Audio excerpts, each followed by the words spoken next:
Over the next 5 or so years, the landscape of college football is going to look completely different. The changes that are being made are, to be honest with you, they are much needed. I know a lot of you guys love college football. You guys love college football the way it is now. I get it. I understand. College football brings emotion out of people, it represents tradition. But let's be real for a second. If you're a fan of a powerhouse team, Alabama, the Clemsons, Oklahoma, Ohio State, you know the teams that I'm talking about. If you're a fan of one of those teams, most of the time, over half of your season is unwatchable. For example, if you're an Alabama season ticket holder, in most cases, you're getting ripped off. You go back to 2019, the last real college football season we had before this year.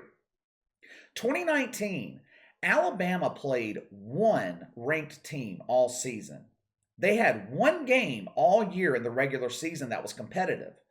That was against LSU. You had to wait 2 months until November to watch Alabama play a competitive game in the regular season.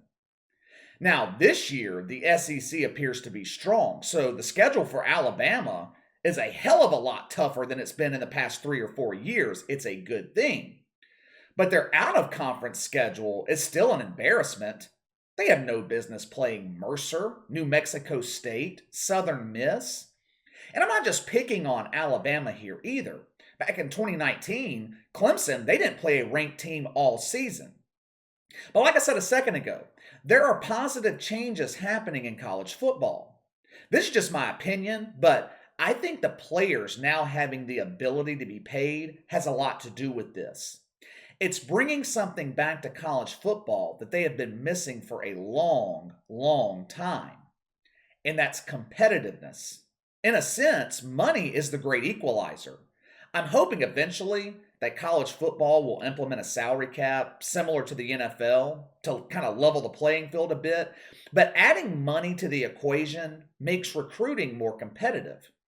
A 5-star recruit, he's being looked at by Alabama and Ohio State. Where's he going to go? Before money enters the picture, Alabama has the advantage. Legendary head coach, better weather. They win national championships damn near every season. At least they're competing in one every season. But now, a booster at Ohio State offers the kid more money. It can sway his choice towards Columbus. Deion Sanders is not a fan of the traditional college football system either. I miss Deion Sanders on NFL Network every Sunday, but he has been great for college football. He's bringing national attention to an FCS program and other FCS programs that would never receive it otherwise. He also brings a sense of honesty, a realness to college football that we don't usually see from head coaches. Conference calls and press conferences with head coaches, they rarely make headlines. 99% of the time, they're boring. Deion Sanders has never been boring, and he's also never been one to mince words. His school, Jackson State, they head to Louisiana tomorrow to play Louisiana Monroe. It's your traditional college football game, FCS opponent against a D1 program. Many times they're called tune-up games. We use these games the week before we play a big opponent to get our players an extra week of preparation before the big game.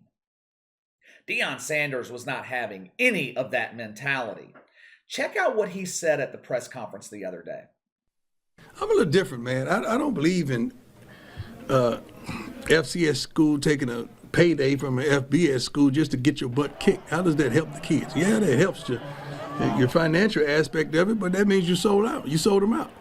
How does that help anybody? You sign up to go get your butt kicked when they see it on the schedule, they know it's a butt kicking. I'm not talking about us. I'm talking about many schools that choose to do that from lower level schools that play against these schools. We're trying to level the playing field. We're not trying to get killed. It don't make no sense. Everything that Deion Sanders just said was 100% spot on. I don't know if I've ever heard a college football head coach be this upfront and honest about a tune-up game. Like he said, these games are not good for anyone. Well, that's not entirely true, I guess. The only people who benefit from Cupcake games are the schools themselves. Jackson State will be given over $300,000 for traveling to Louisiana Monroe to presumably get their ass kicked. That is the only beneficiary to this game, the school itself. It benefits no one else. It doesn't benefit the players.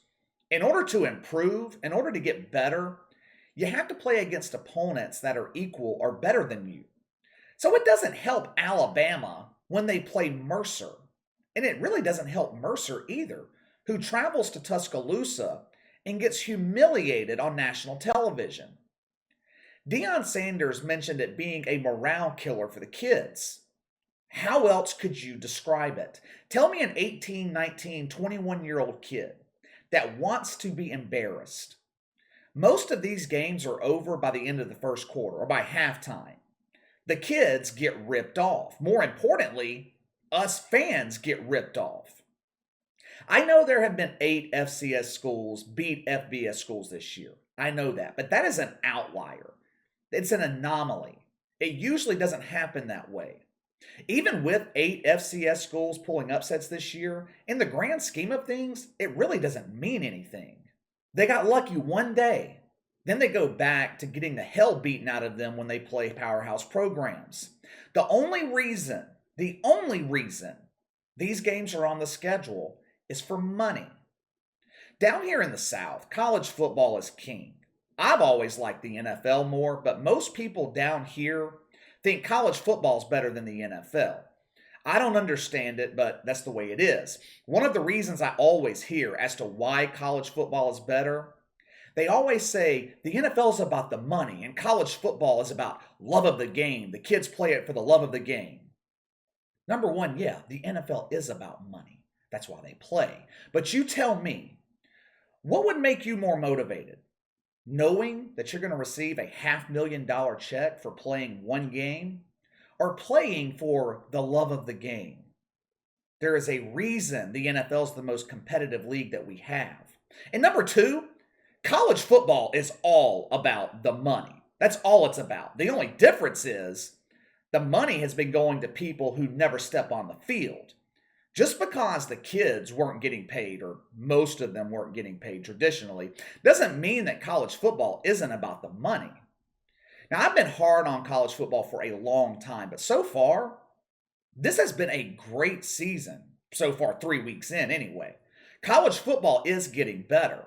I like what I'm seeing. These powerhouse teams playing in the same conferences. 5 years from now, I think we're going to see a landscape in college football that I talked about 2 years ago when I started this channel. Your top 50 or so teams separated into 5 conferences and playing against each other during the regular season. It's going to make for a better product on the field. It's going to be better for everyone, especially us, the consumer. Major college football has been a minor league feeder system for the NFL for decades now. They're just now starting to treat it that way. They finally pulled their heads out of their ass. All right, let me know what you think about Deion Sanders and his comments. In the changing landscape of college football, are these changes, the conference realignments, do you think it's good for college football?